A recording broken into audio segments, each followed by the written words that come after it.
Hello everyone, তো চলে এলাম আরও একটা লং ভিডিও নিয়ে। দিনটা ছিল ডিসেম্বরের 2 তারিখ। মায়েদের বাড়িতে পুজো ছিল, আর সেই পুজোটা ছিল নারায়ণের পুজো। একদম ভোর 5টায় উঠে গেছিলাম আমি, মা, বাবা। উঠে একদম শুরু হয়ে গেছিলো অনেক অনেক কাজ। তারপরেই কিছুক্ষণ পরে চলে এসেছিলো আমার মামার বাড়ি থেকে মামিরা। আর আমার মামার বাড়ি কিন্তু একদমই কাছে, তো মামিরাও চলে এসেছিলো। তো সবাই মিলে সেই সকাল থেকে প্রচুর জোগাড়-জান্তি চলছিল। যেমন ধরো পুজোর জোগাড়, তার সাথে আবার দুপুরে রান্নাবান্না, মানে সকালে রান্নাবান্না, মানে এত এত কাজ ছিল।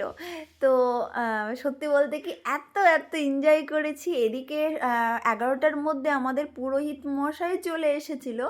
তো সবটা এইটুকু টাইমের মধ্যে করা, বাপরে এত মানে অসম্ভব হয়ে উঠেছিল। তো যাই হোক, এই যে পুরোহিত মশাই, নারায়ণ পুজো মানেই কিন্তু মলিদাটা কিন্তু মাস্ট লাগেই, তো সেটা বানাচ্ছিল আর আমি দেখছিলাম। আর যার জন্য পুজো, এই যে আমার মাসিমণি, সে কিন্তু মর্নিংয়ে এসেছে। মাসিমণির মেয়ের শরীরটা একটু খারাপ, যা মাসিমণির মেয়ে মাসিমণির কাছে আছে।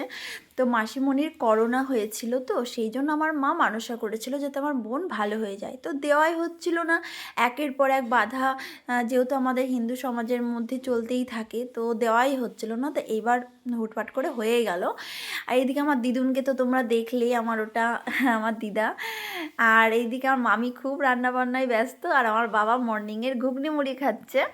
তো চলো, আর এইদিকে ঠাকুর কিন্তু পুজো শুরু করে দিয়েছে, আর আমার মা সংকল্পতে বসে গেছে।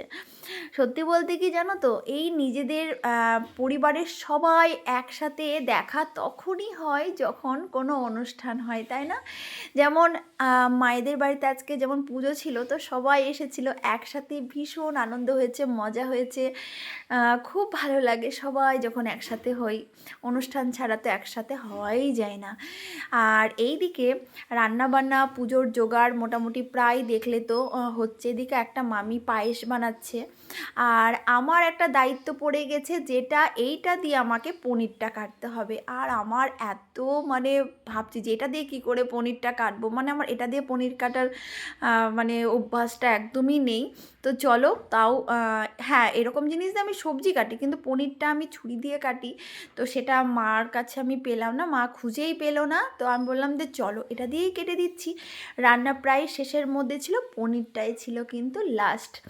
আর এটা দিয়ে পনির কাটতে আমার এত অসুবিধে হচ্ছিল, ভয় লাগছিল যে হাতটাই বা না কেটে যায়। তো যাই হোক, পনির কাটতে কাটতে বাবা বলছে, এ মা তাড়াতাড়ি দে, পনিরটা তো রান্না করতে হবে, তুই কি পারছিস না? এই দেখে বাবা চলে এলো। বাবা বললো, দে দুইজনা মিলে পনির কেটে নিই, তাড়াতাড়ি হয়ে যাবে। তো বাবার মেয়েতে শুরু করে দিয়েছি পনির কাটা। তারপরে দেখো, এই যে আমার মামি আর আমার বাবা দুজনেই একদম শুরু করে দিয়েছে রান্না, লাস্ট রান্না চলছে, সব প্রায় হয়ে গেছিলো, শুধু বাকি ছিল মাত্র এই পনিরটাই।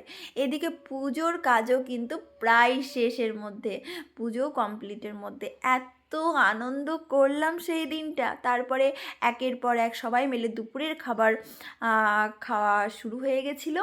আর আমি আমার খাবারটা বেড়ে নিয়ে চলে এসেছি। দেখো, মেনুতে হয়েছিল পাঁচ তরকারি, শাক, পাঁপড় ভাজা, পনির, চাটনি, ডাল, আর তার সঙ্গে পায়েস ছিল, যেটা আমি খাই না, পায়েসটা একদম আমার ভালো লাগে না।